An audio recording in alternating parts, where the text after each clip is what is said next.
Immortality of soul অর্থাৎ আত্মার অমরত্ব। আত্মার অমরত্ব বলতে আমরা বুঝি আত্মা সবসময় অমর, যার কখনো বিনাশ বা ধ্বংস হয় না, সেটাই হচ্ছে ইমমর্টালিটি অফ সোল, যেটাকে বাংলাতে বলা হচ্ছে আত্মার অমরত্ব। আমাদের প্রশ্ন হলো, দেহের মৃত্যুর পর আত্মার কি হয়?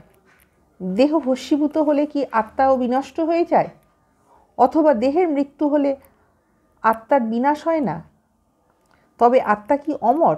মানে এইরকম একাধিক প্রশ্ন আমাদের মনের মধ্যে কিন্তু সবসময় ঘুরপাক খায়। আমরা সাধারণত বিশ্বাস করি যে ঈশ্বর আছেন, সেই রকম যথাযথ প্রমাণ থাকুক বা না থাকুক, আমরা বিশ্বাস করি আত্মাও অমর। আমরা যেরকম ঈশ্বরেরও বিশ্বাস করি সেই রকম আমরা আত্মাকেও বিশ্বাস করি এবং আত্মা অমর বলে আমরা কিন্তু মেনে থাকি।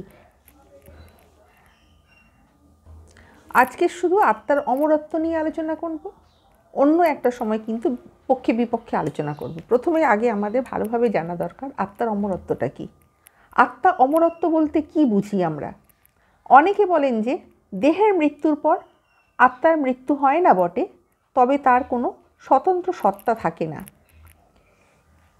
এটা পরমাত্মায় বিলীন হয়ে যায়। অর্থাৎ আত্মার মানে মানুষের মৃত্যুর পর তার যে আত্মাটা থাকে সেটা পরমাত্মায় বিলীন হয়ে যায়। গঙ্গার জল, মানে এখানে আমি একটা এক্সাম্পল দেব, গঙ্গার জল যখন সমুদ্রে এসে বিলীন হয় তখন কি এটা বিনষ্ট হয়? মোটেও না। সমুদ্রের জলের মধ্যে এটা তখন বিদ্যমান থাকে, তবে তখন তার কোনো স্বতন্ত্র সত্তা থাকে না। তাই বলে কি এর গঙ্গাত্ব কি নষ্ট হয়ে যাবে? সেই রকম আমাদের আত্মা যতদিন দেহের মধ্যে অধিষ্ঠিত থাকে ততদিন এর কোনো স্বতন্ত্র সত্তা থাকে। যতদিন আমাদের মধ্যে যে আত্মাটা রয়েছে সে কিন্তু তার কর্মফল অনুযায়ী কাজ করে যাচ্ছে এবং তার একটা স্বতন্ত্র অস্তিত্ব রয়েছে। তার যতটা কর্ম থাকবে সে কিন্তু ততটাই কাজ করবে এবং তার একটা স্বতন্ত্র বৈশিষ্ট্য থাকবে এবং প্রত্যেকের থেকে আলাদা, এবং তার যে কর্ম আছে সেই কর্ম অনুযায়ী কিন্তু তার শরীরে থেকে কিন্তু সে সবসময় কাজ করে যাবে। এটাই হচ্ছে কিন্তু আমাদের একটা বৈশিষ্ট্য। আমরা আমাদের কর্ম করতে করতে একটা সময় কিন্তু আমাদের সব কিছু থেমে যাবে, বয়স হয়ে যাবে, আমাদের একটা সময় বার্ধক্য এসে যাবে। কিন্তু দেহের মৃত্যুর পর ইহা তখন পরমাত্মায় বিলীন হয়ে যায়, তখন আর এর কোনো নিজস্ব সত্তা থাকে না। যখন বয়স্ক হয়ে যাচ্ছে তখন তো মানুষ মৃত্যুর বরণ করছে, তখন তো আর সে তো কোনো আর কাজ করতে পারছে না, সেই সময় সে পরমাত্মায় বিলীন হয়ে যাচ্ছে এবং তার নিজস্ব কোনো সত্তা থাকছে না। এটাই কিন্তু ভারতীয় দর্শনে ব্যাখ্যা করা হচ্ছে। তখন আমি আর আমি থাকি না, তুমি আর তুমি থাকবে না, পরমাত্মার অনন্ত জীবনে আমরা সব একাকার হয়ে যাই। সুতরাং আমরা যতক্ষণ কার্য করছি, আমাদের এই আমরা যখন জন্ম মৃত্যুর অধীনে আসছি, আমরা এই যে ছোট থেকে একেবারে শিশু থেকে যৌবন বার্ধক্য, আমরা যতদিন পর্যন্ত কাজ করছি আমাদের কিন্তু কর্ম অনুযায়ী আমরা সব কাজ করে যাচ্ছি। কিন্তু বার্ধক্য হয়ে আমরা যখন কোনো কারণবশত আমরা যখন মারা যাচ্ছি, তখন আমাদের দেহের মধ্যে যে আত্মাটা রয়েছে সে কিন্তু পরমাত্মায় বিলীন হয়ে যায়, তখন কিন্তু সে একাকার হয়ে যায়। এইভাবে আমরা সকলেই নিজ নিজ বৈশিষ্ট্য হারিয়ে ফেলি, কিন্তু আমাদের অস্তিত্ব বিলুপ্ত হয় না। আমাদের নিজস্ব যে অস্তিত্ব রয়েছে সেটা কিন্তু বিলুপ্ত হয় না। বিলুপ্ত হওয়া তো দূরের কথা, বরং অনেকে বলেন যে এইভাবে আমরা আমাদের জীবনের পূর্ণতা লাভ করি।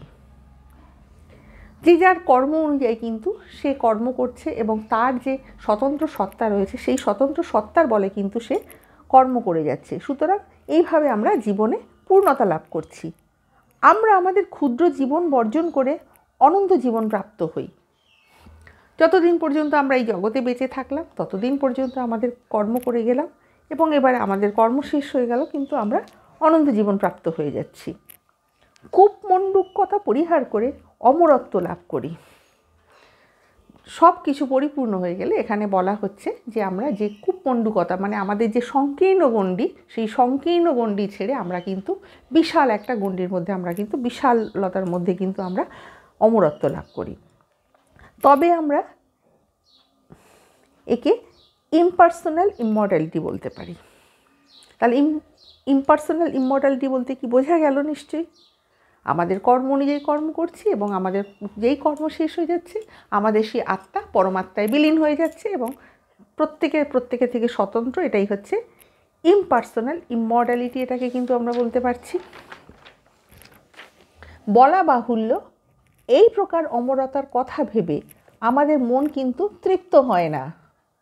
আমরা সাধারণত মানুষ, আমরা শুধু অমর তাই চাই না, আমরা শুধু যে অমরতা চাইবো সেটা কিন্তু না, আমরা তো মানুষ, আমরা চাই আমাদের অমরতা। এখানে অমরতা আসল কথা নয়, আসল কথা হলো আমাদের অমরতা, মানে আমরা যাতে অমর হতে পারি, আমাদের কেউ যাতে না বিনষ্ট করতে পারে। আমি চাই আমার বৈশিষ্ট্য নিয়ে আমি বেঁচে থাকব, তুমিও চাইবে নিশ্চয়ই তোমার বৈশিষ্ট্য নিয়ে বেঁচে থাকতে। সুতরাং প্রত্যেকের বৈশিষ্ট্য নিয়ে বেঁচে থাকবে এবং প্রত্যেকে চাইবে যে অমর হয়ে থাকতে। আমি বেঁচে থাকবো, তুমিও চাইবে যে তোমার বৈশিষ্ট্য নিয়ে তুমি বেঁচে থাকবে। কিন্তু ঈশ্বরের অনন্ত জীবনের মধ্যে আমরা যদি নিজ নিজ বৈশিষ্ট্য হারিয়ে ফেলি, তাহলে অমরত্ব সত্ত্বেও আমাদের লাভ কী হলো? সুতরাং আমরা যখন কর্ম করছি, আমাদের যে কর্ম রয়েছে, আমরা যে কর্মের অধীনে আমরা যে কর্ম করছি, সেখানে যদি দেখা যাচ্ছে অনন্ত জীবনের মধ্যে আমরা যদি নিজ নিজ বৈশিষ্ট্য হারিয়ে ফেলছি, তাহলে অমরত্ব সত্ত্বেও আমাদের লাভ কী হলো? তাহলে আমাদের নিজস্ব একটা স্বতন্ত্র বৈশিষ্ট্য থাকতে হবে। আমরা সব কিছু যদি গুলিয়ে মিলিয়ে ফেলি, তাহলে সেখানে আমাদের নিজস্ব বৈশিষ্ট্যটা কোথায় রইল? যে অমর জীবনের মধ্যে আমার আমিত্ব থাকে না বা তোমার তুমি তো থাকবে না, সে জীবন যতই পূর্ণ হোক না কেন, ওর জন্য আমাদের কিন্তু মোটেও আকুল হবে না। সুতরাং আমাদের ভালো কর্ম করতে হবে এবং এমনভাবে কর্ম করতে হবে আমাদের কিন্তু জীবনে যতই যাই হোক না কেন, আমরা যদি পূর্ণতা না পাই, তাহলে আমাদের তো জীবনের জন্য আমাদের কখনো আকুলতা আসবে না। আমাদের সবসময় কর্ম করতে হবে এবং আমাদের স্বতন্ত্র অনুযায়ী কর্ম করতে হবে এবং আমাদের পূর্ণতা প্রাপ্তির জন্য এবং আমাদের যে স্যাটিসফ্যাকশান সেটাও আমাদের থাকতে হবে। তাহলেই তো একটা আমাদের অমরত্ব চাই, আমাদের একটা আনন্দ চাই, সেগুলোও তো আমাদের যদি থাকে তবেই তো আমরা খুশি হব একটা কর্ম করে। সুতরাং আমার আমিত্ব থাকতে হবে, তোমার তুমিত্ব থাকতে হবে। আমরা অমরত্ব চাই বটে, কিন্তু নৈবত্তিক অমরতা চাই না। আমরা যে অমরত্ব চাই তার মধ্যে নিজেদের ব্যক্তিত্বটুকুও বজায় রাখতে চাই। সব সময় আমি যে কাজটা করছি, আমি আমার কাজের জন্য সুপ্রসিদ্ধ হব এবং আমি যে কাজটা করছি তার জন্য আমি যে সকলের থেকে আলাদা এবং আমার কাজটা যেন শ্রেষ্ঠ হবে, আমার যে একটা নিজস্ব বৈশিষ্ট্য, স্বাতন্ত্র্য, আমিত্ব, সেইগুলো কিন্তু একটা আমাদের থাকা দরকার। আমরা তাই বলছি যে আমরা নৈবত্তিক অমরতা চাই না, একে আমরা পার্সোনাল ইমর্টালিটি বলি। সবসময় আমাদের নিজস্ব কিছু করণীয় এবং সেটা হবে শ্রেষ্ঠ, সকলের থেকে আলাদা। আমরা ঈশ্বরের মধ্যে গুলিয়ে মিলিয়ে ফেললে কিন্তু তার মধ্যে কোনো একটা স্যাটিসফ্যাকশান আসবে না। তাই এই প্রকার আমরা অমরত্ব চাইছি। নেক্সট দিন আমি কিন্তু আলোচনা করব এবং সমালোচনা করব এই আত্মার অমরত্ব নিয়ে। আজকের এতটুকু থাকলো। আমার ভিডিও তোমাদের ভালো লাগলে অবশ্যই লাইক, কমেন্ট, শেয়ার এবং সাবস্ক্রাইব করতে ভুলো না। নেক্সট টাইম আমি আরও একটা নতুন ভিডিও নিয়ে তোমাদের সামনে উপস্থিত হব।